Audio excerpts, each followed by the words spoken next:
A society that once sought enlightenment through philosophy, reason, and virtue has slowly begun to worship ignorance disguised as confidence. How did we get here? How did the human race, capable of such profound thought and beauty, end up celebrating superficiality over substance? Today, we are going to explore that through the lens of Socrates, the man who dared to question everything and paid with his life for it. And stay with me until the end, because the final revelation will completely change the way you see modern culture and your own place within it. Before we begin, make sure to subscribe, leave a like, and share your thoughts in the comments. Tell me, do you think our society still values wisdom, or have we traded it for entertainment?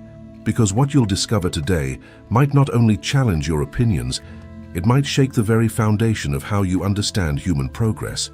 Socrates once walked through the streets of Athens, asking questions that made people uncomfortable. He exposed the illusion of knowledge, the false confidence of those who believed they knew when in truth they did not. His mission was simple: to awaken people from intellectual sleep. Yet in our age, the sleep has become even deeper. The difference is, now we celebrate it. The philosopher warned of a time when opinion would overshadow truth, when the masses would elevate those who speak pleasing words rather than honest ones. That time, which once seemed like a distant prophecy, has become our daily reality. Look around. Our idols are not thinkers, creators, or truth seekers. They are entertainers, influencers, and provocateurs who thrive on attention, not understanding. The ancient Greek agora has turned into the digital stage of social media, where the currency is likes, not logic. But the problem isn't just out there, it's within us. We are drawn to the spectacle. We reward simplicity over complexity, emotion over reason, image over essence. And this is precisely what Socrates warned against. He believed that the greatest danger to society was not ignorance itself, but the illusion of knowledge. When people stop questioning and start believing they already know everything, wisdom dies. Think about that for a moment. When was the last time you heard someone admit, "I don't know"? In Socrates' time, such humility was a sign of intelligence. Today, it's seen as weakness. We are taught to speak louder, not to think deeper. We are told to have opinions about everything, even when we understand nothing. And so we have built a civilization that confuses visibility with value. The more people see you, the more important you must be, even if what you say has no depth or truth. This worship of appearance is exactly what Socrates fought against. He challenged the Sophists, the so-called wise men, who used rhetoric and manipulation to appear intelligent while deceiving others for personal gain. Sound familiar? The Sophists of ancient Athens have been reborn as modern influencers, politicians, and self-proclaimed experts who know how to say what people want to hear. They thrive in the same way, by exploiting ignorance and feeding ego. But here's the deeper tragedy. Socrates believed that ignorance could be cured through questioning and dialogue. What happens when people no longer want to be cured? Our era is not short on information, it's drowning in it. But knowledge without wisdom is noise. We have access to more data than any generation before us, yet we understand less about ourselves and each other. The irony is striking. The more we think we know, the less we actually learn. Socrates' greatest lesson was that wisdom begins in recognizing one's own ignorance. "I know that I know nothing," he said. Those words, simple yet profound, were meant to humble the human ego. But today, they sound almost alien in a world obsessed with self-certainty. Imagine if the leaders of our world, the creators of our media, or even we ourselves, could embrace that humility again. How different would our society look? Stay with me, because later in this video we'll uncover how Socrates predicted the downfall of societies that abandon self-knowledge, and how his warning directly applies to the digital age. But before we get there, let's look at what truly lies at the heart of this cultural transformation, the replacement of wisdom with entertainment. Because once we understand how we got here, we can begin to see why we keep repeating the same mistakes, and perhaps how to break free from them. Socrates believed that a society could only flourish if its citizens sought truth above comfort. He warned that when people begin to value pleasure, status, and entertainment more than wisdom and virtue, decline becomes inevitable. And what he saw beginning in ancient Athens has now become the defining feature of our age. Look around. Our heroes are no longer the thinkers who question, but the performers who distract. We scroll endlessly, seeking stimulation rather than reflection. In a single moment, we can witness tragedy, comedy, and absurdity, all mixed together, each competing for a fraction of our attention. It's not that intelligence disappeared, it's that attention became the new god we serve. And attention, unlike wisdom, does not care about truth. Socrates might ask us today, are you truly thinking or are you merely reacting? Because what passes for thought in modern culture is often just the echo of other people's opinions. We consume ideas like fast food, quickly, emotionally, and without digestion. But the mind, like the body, cannot thrive on junk. When the intellect is fed only with spectacle, it becomes weak, unable to distinguish knowledge from illusion. In Athens, Socrates walked barefoot through the marketplace, asking questions that stripped people of their pretensions. What is justice? What is virtue? What is the good life? These weren't idle inquiries. They were attempts to bring people back to the essence of being human, self-knowledge. But imagine Socrates walking today through our digital marketplace, the endless feeds of social media, the constant flood of commentary. Would anyone stop to listen? Or would they scroll past, looking for the next distraction? Plato, his student, recorded Socrates' belief that democracy could only survive if citizens were educated in virtue and reason. Without that foundation, he warned, people would begin to elect those who tell them what they want to hear, rather than what they need to hear. Does that sound familiar? Because we are living in the very scenario he described. Our public discourse has turned into theater, where truth competes with popularity and often loses. The problem is not technology itself, it's the psychology behind it. Every click, every share, every like reinforces our emotional impulses, not our rational thought. We are conditioned to seek validation rather than understanding.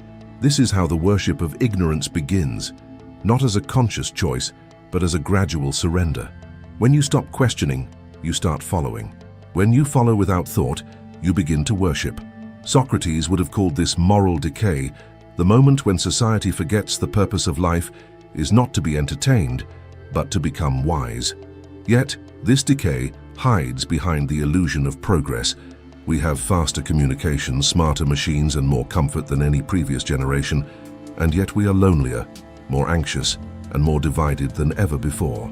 How can a society that knows so much understand so little about itself? Think about the paradox. We celebrate influencers, but few of them influence anyone toward truth. We elevate those who express opinions, but rarely those who pursue understanding. Our world rewards those who appear certain, even when they are wrong, and mocks those who admit doubt, even when they are wise. Socrates would have been cancelled before he ever reached the court of Athens, not for corruption, but for asking questions that made people uncomfortable. He said that the unexamined life is not worth living. Yet, the modern world is built upon distraction designed to prevent that examination. Constant entertainment has become the new philosophy, and pleasure the new truth. The ancient Greeks had a word for this, hubris, the arrogance of thinking we know better than wisdom itself. And history shows that hubris always ends the same way, with collapse. But here lies a question we must all confront. Is there still hope for a return to wisdom? Can a civilization addicted to noise rediscover silence, the silence where thought, reflection, and self-awareness are born? Carl Jung once said that people will do anything, no matter how absurd, to avoid facing their own souls. Our culture is the embodiment of that truth. We fill every empty moment with content because silence feels like confrontation. We would rather drown in distraction than swim in introspection. But Jung, like Socrates, believed that the path to healing begins with awareness, the courage to face oneself without illusion. What makes Socrates timeless is not his methods but his mindset. He didn't claim to have the answers. He simply knew that asking the right questions was more powerful than pretending to know the truth. Imagine how our society would transform if people valued humility over ego, reflection over reaction. Imagine if being thoughtful became more admired than being loud. And yet, Socrates would remind us that every individual still has the power to resist the tide. Wisdom begins not with institutions, but with the individual choice to seek truth rather than comfort. You can't change the entire culture, but you can change your relationship with it. You can choose to listen more deeply, to think more critically, to speak less and understand more. That is how revolutions of consciousness begin, quietly, within. Stay with me, because in the next part, we will explore the mechanisms that keep societies blind, the psychological and cultural forces that transform ignorance into power, and most importantly, we'll uncover Socrates' hidden message about how individuals can awaken in a world that rewards stupidity. That insight, perhaps more than any other, holds the key to reclaiming wisdom in the modern age.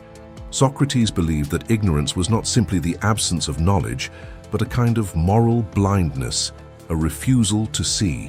And this blindness is not random. It is engineered, cultivated, and maintained by forces that understand how easily human beings can be distracted and manipulated. To understand how societies begin to worship fools, we must first understand how power hides in plain sight. Throughout history, those who seek control have always learned one lesson: it is easier to rule the distracted than to govern the wise. In ancient Athens, the Sophists used rhetoric to confuse logic, turning debate into theater. They charged high fees to teach persuasion rather than truth. Their goal was not enlightenment, but influence. They turned philosophy, once the pursuit of wisdom, into a business. Today, that same spirit dominates our media, our politics, and our culture. We no longer sell ideas, we sell attention. And attention has become the world's most valuable currency. Whoever controls what people look at, controls what they think about. Socrates understood this danger long before algorithms existed. He saw how easily the human mind could be flattered into obedience. He warned that people prefer the comfort of pleasing lies to the discomfort of hard truth. When you study his dialogues, you notice something profound. Socrates never told people what to believe. He simply asked questions until their illusions collapsed under their own weight. That was his weapon, not anger, not ideology, but reason. Today, such questioning is seen as an act of rebellion. In a world that rewards certainty, the questioner becomes the heretic, and this is how the cycle begins. The powerful shape narratives that keep people entertained, outraged, or divided, anything but aware. The masses, drawn by emotion and novelty, feed the very system that deceives them. What once happened in the Athenian agora now happens in the endless scroll of our screens. We mistake noise for knowledge, trends for truth, and emotion for enlightenment. Friedrich Nietzsche once said that madness in individuals is rare, but in groups, it is the rule. This collective madness is what Socrates saw emerging when people stopped thinking for themselves. When the crowd becomes the judge of truth, wisdom dies quietly. It is replaced by consensus, convenience, and comfort. Think about how easily we are persuaded today, by slogans, headlines, or viral outrage. Few pause to ask, is this true? Is this right? Who benefits from my belief? Socrates would have loved these questions. He believed that the path to wisdom begins with doubt, not cynical doubt, but honest inquiry. He taught that truth is not found in agreement, but in examination. But here is the dark secret of modern society. The system does not want thinkers, it wants consumers. Thoughtful people are difficult to control. They question authority, challenge assumptions, and seek meaning beyond material pleasure. That is why the worship of ignorance serves the powerful so well. When people are busy competing for attention, they are too distracted to notice their own manipulation.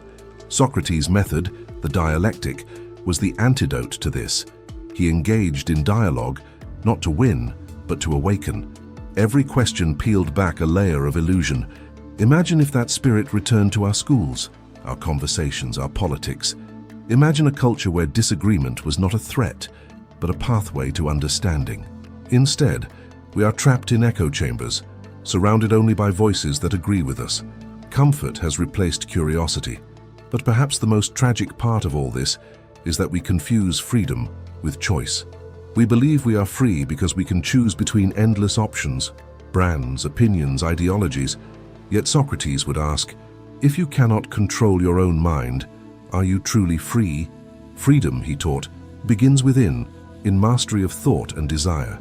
Without that inner freedom, external liberty is meaningless. In one of his dialogues, Socrates compares the soul to a charioteer trying to guide two horses, one noble and disciplined, the other wild and unruly. The charioteer represents reason, the horses, our desires.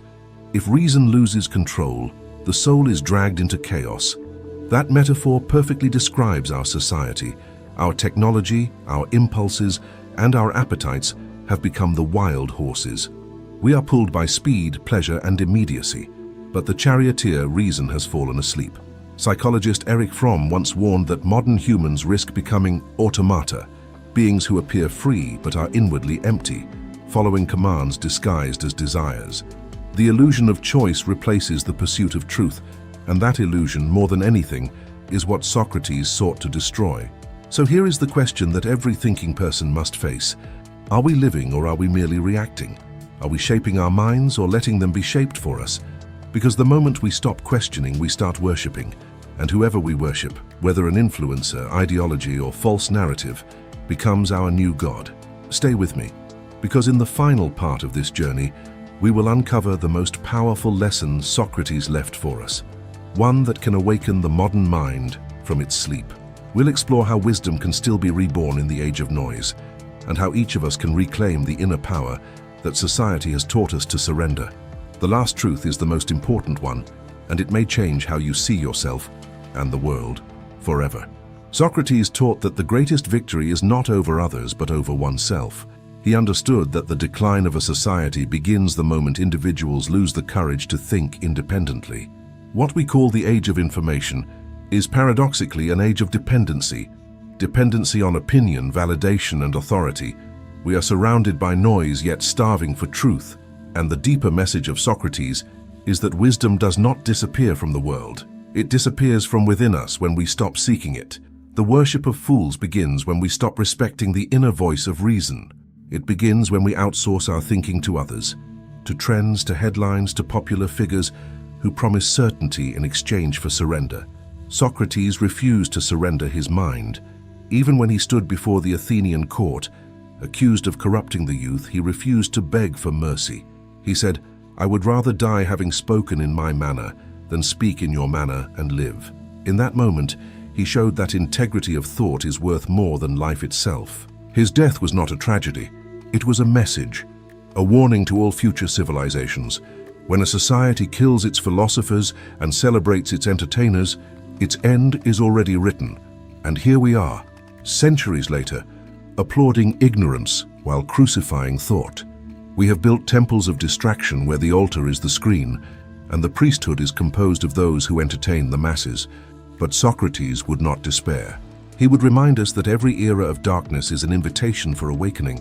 The same ignorance that blinds the world can also provoke the birth of a new kind of thinker, one who questions, doubts, and refuses to be deceived.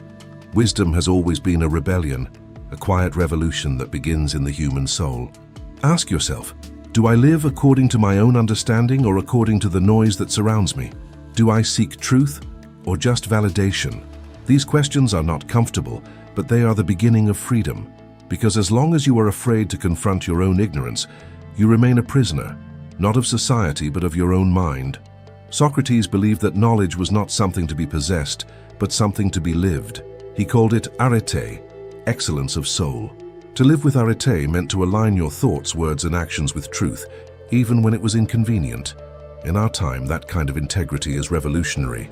It means being willing to stand alone in a world that rewards conformity. It means valuing understanding over approval. The modern world tells you that success is measured by wealth, followers, and fame. But Socrates would ask, if you gain the world but lose your soul, what have you truly achieved? The pursuit of wisdom begins when you stop trying to impress others and start seeking to understand yourself. That is where true strength resides, not in how many people agree with you, but in how deeply you know your own mind.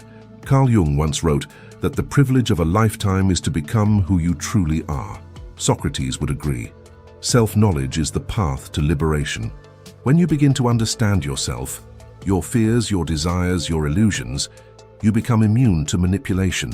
No propaganda, no influencer, no ideology can enslave a mind that knows itself. That is why the Socratic method is more relevant today than ever.